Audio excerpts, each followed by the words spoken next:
In the coming year, we will work with Iraqi leaders as they build on the progress they're making toward political reconciliation. At the local level, Sunnis, Shia, and Kurds are beginning to come together to reclaim their communities and rebuild their lives. Progress in the provinces must be matched by progress in Baghdad.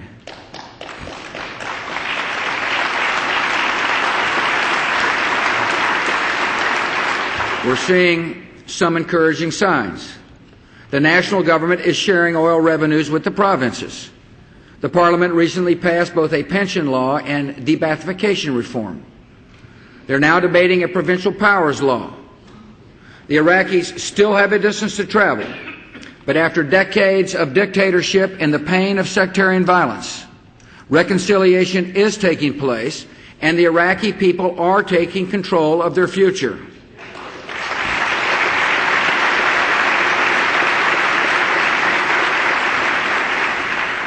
The mission in Iraq has been difficult and trying for our nation, but it is in the vital interest of the United States that we succeed.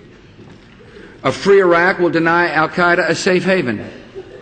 A free Iraq will show millions across the Middle East that a future of liberty is possible. A free Iraq will be a friend of America, a partner in fighting terror, and a source of stability in a dangerous part of the world.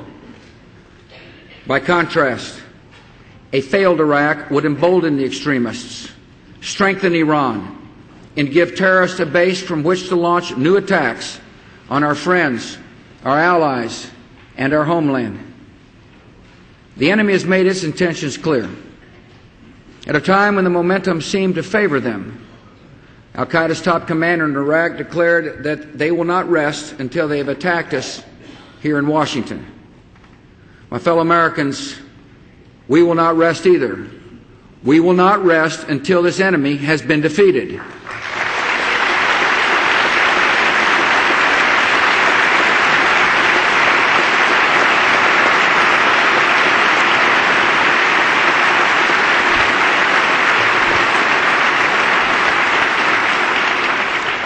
We must do the difficult work today so that years from now, people will look back and say that this generation rose to the moment, prevailed in a tough fight, and left behind a more hopeful region and a safer America.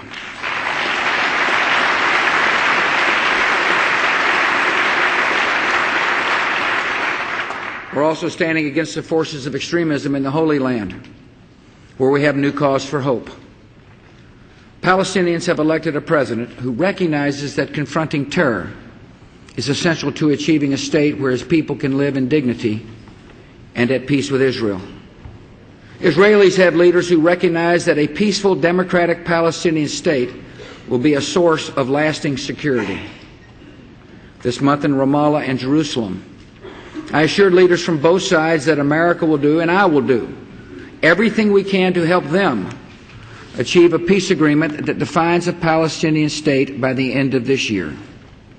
The time has come for a holy land where a democratic Israel and a democratic Palestine live side by side in peace.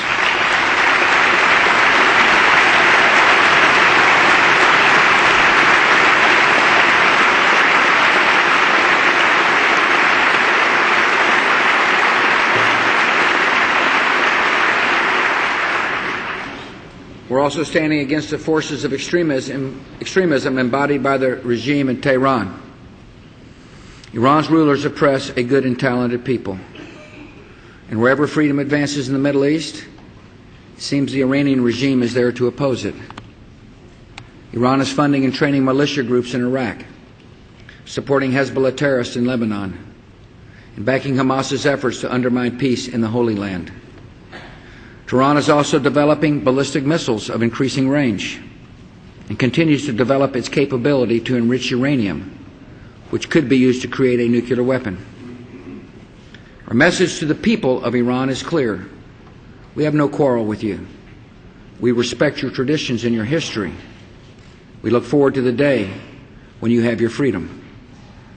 Our message to the leaders of Iran is also clear.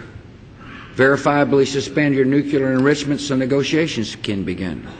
and to rejoin the community of nations. Come clean about your nuclear intentions and past actions. Stop your oppression at home.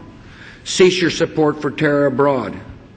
But above all, know this: America will confront those who threaten our troops.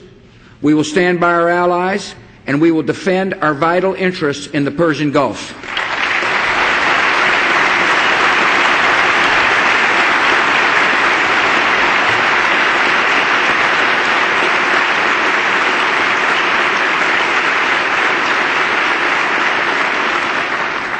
On the home front, we will continue to take every lawful and effective measure to protect our country. This is our most solemn duty. We are grateful that there has not been another attack on our soil since 9/11. This is not for the lack of desire or effort on the part of the enemy. In the past 6 years, we've stopped numerous attacks, including a plot to fire a plane into the tallest building in Los Angeles, and another to blow up passenger jets bound for America over the Atlantic. Dedicated men and women in our government toil day and night to stop the terrorists from carrying out their plans. These good citizens are saving American lives, and everyone in this chamber owes them our thanks.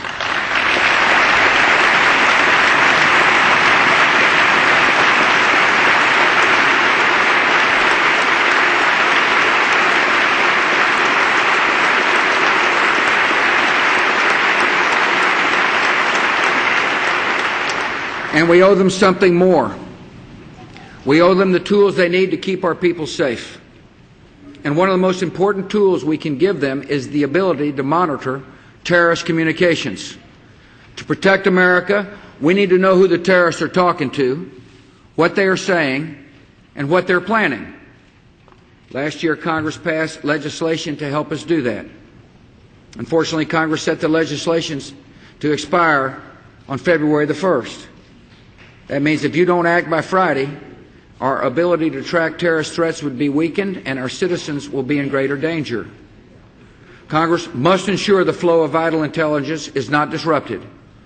Congress must pass liability protection for companies believed to have assisted in the efforts to defend America. We've had ample time for debate. The time to act is now.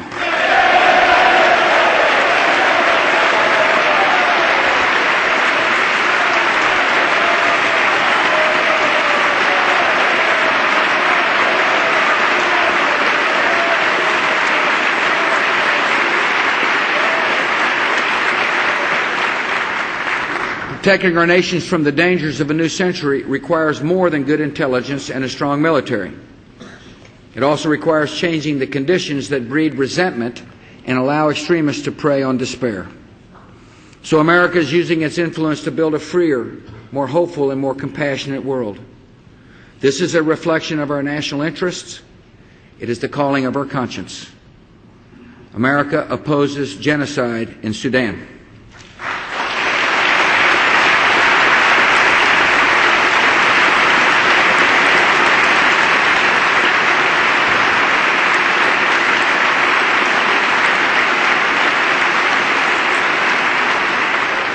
We support freedom in countries from Cuba and Zimbabwe to Belarus and Burma.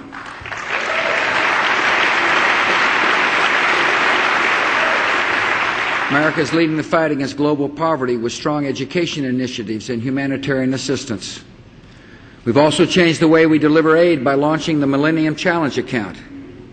This program strengthens democracy, transparency, and the rule of law in developing nations, and I ask you to fully fund this important initiative.